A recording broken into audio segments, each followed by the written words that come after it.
Yeah, my opponent's tough, man. Rafael Lovato Jr. I have mad respect for. I think he's one of the best in the game. That's why I'm so excited for this match.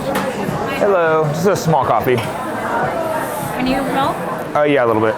He's a guy that I respect as an athlete and as a person. So I certainly have nothing bad to say against him. I think it's going to be a super exciting match.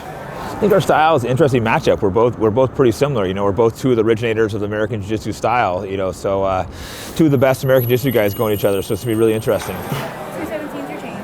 Thank you. I haven't changed up my routine too much. You know, I'm trying to train with a little bigger opponents since I'm moving up a weight class to fight Lovato. So, and I've also been lifting a little more, hoping to put on a few pounds. Yeah, right now my training regimen is 7 days a week. It's only a month training camp, so I decided to go 7 days a week. I'm lifting 4 days a week and doing jiu-jitsu 7 days a week. Most days I'm doing jiu-jitsu twice a day. It's hard to say my biggest goals for the rest of my jiu-jitsu career. I mean, I've already accomplished so much of the sport. I'm 40 years old now, but I do feel like I could go out there and win more titles. I still feel like I'm on top of my game. That's why I'm still competing. Cold out here in New York. Jiu-jitsu in this past, past 20 years has been crazy in my life. You know, I got into it right after wrestling in college, and I fell in love with jiu-jitsu. It pushed me more in a mixed martial arts background. You know, won 5 world titles, fought for the UFC title. But then recently, you know, I really started falling in love with jiu-jitsu again. Well, I've always loved jiu-jitsu, but started going out and competing in jiu-jitsu again. So it's been really fun with all these professional jiu-jitsu leagues.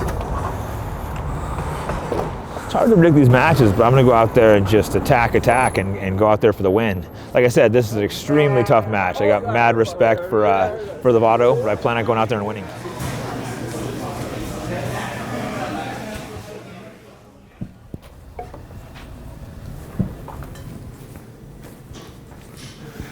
Hey! Doing great. Well, you got the big one out today, huh? Well, it used to be, like, when I just did jiu-jitsu, I would compete almost every month. So it would be a lot.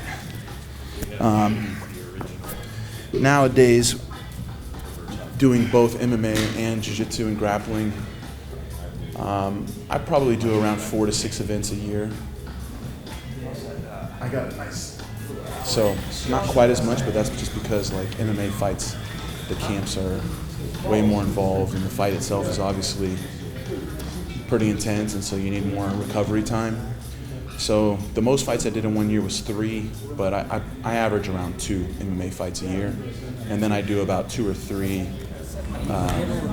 grappling events, jiu-jitsu events in between fights. Keeping the lats on. So your only focus today is just getting some good reps, walking in that upper back.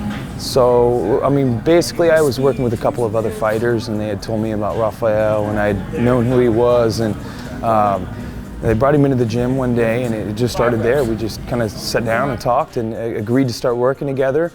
And then literally 9 years later, we've just been on this journey together because he's trusted in me, and we've really just made a good pair, and it's been a long journey that's coming up to title fights and Polaris matches. I mean, it's never ending. It's amazing. Like Herb, he was like, it's all good, like right away. Yeah, and everything he said after is just like, he's the name man. of the game. He's the man.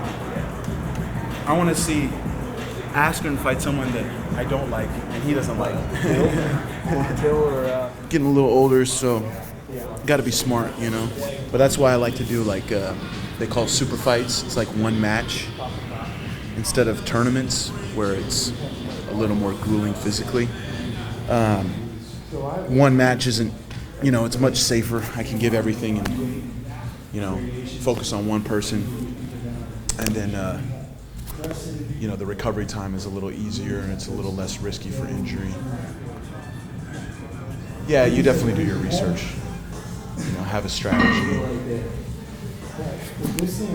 But most everybody that I compete against, like, I'm very well aware of. I've been seeing them for a long time. Maybe already competed against them before, so.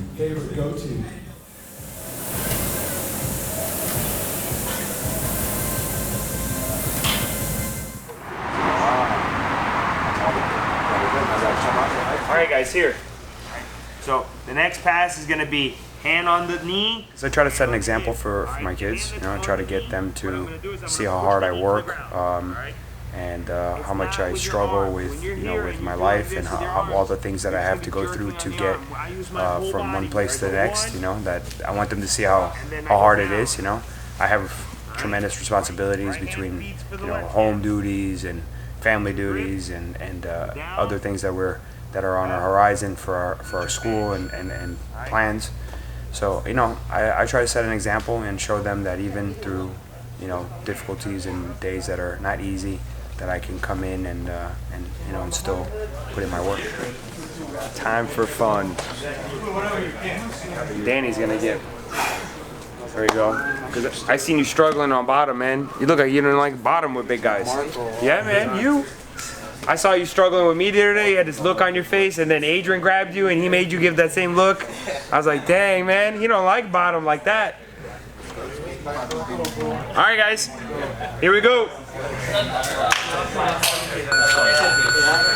I let them play with each other, and then the second half of this class, then I'll jump in. First I watch and make sure everybody doesn't actually kill themselves. This is little Achilles Rocha over here. Always in some pretzel move. Oh man, you look stuck, dude. And then we got Jasmine Rocha over there. One little tip. Oh, nice pass. We're trying to. Oh, he's about to get pythoned over here. Yeah, I've been, busy with life. About to move to school in a couple weeks. Maybe a month or so. Traveling, tournaments, kids tournaments, adult tournaments. Just actively busy, Feels like you're just running in place. Feet just move a lot. You're not going anywhere. But I know things are getting done, so it's a blessing, Going back to England, get another crack at fighting in the Polaris. Slow it down, man. You're gonna break his arm. You all right? Yep.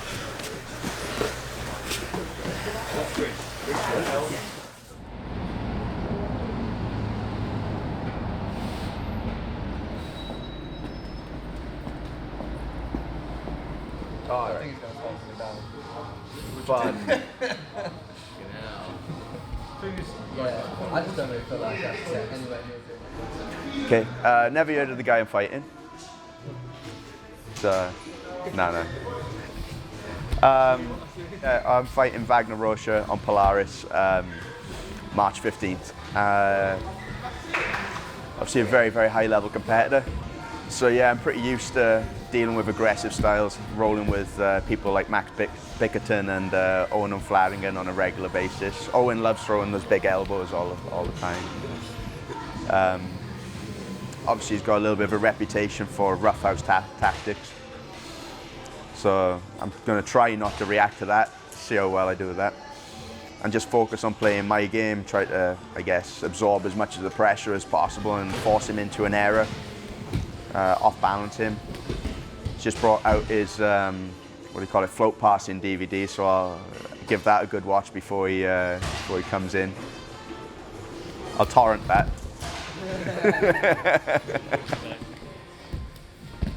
I mean, he's got to be one of the favourites for the ADCCs coming up with the recent performances he's put in, so it'll be a really good measure for me, I guess, being in the same tournament as him come the end of the year. Rule sets would be quite a bit different, but still think it'll be a decent measure.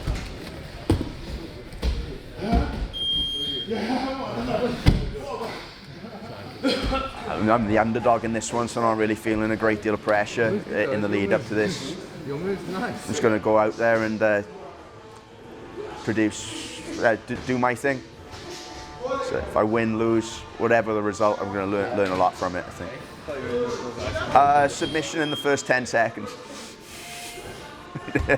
Yeah. I mean, like everyone, right?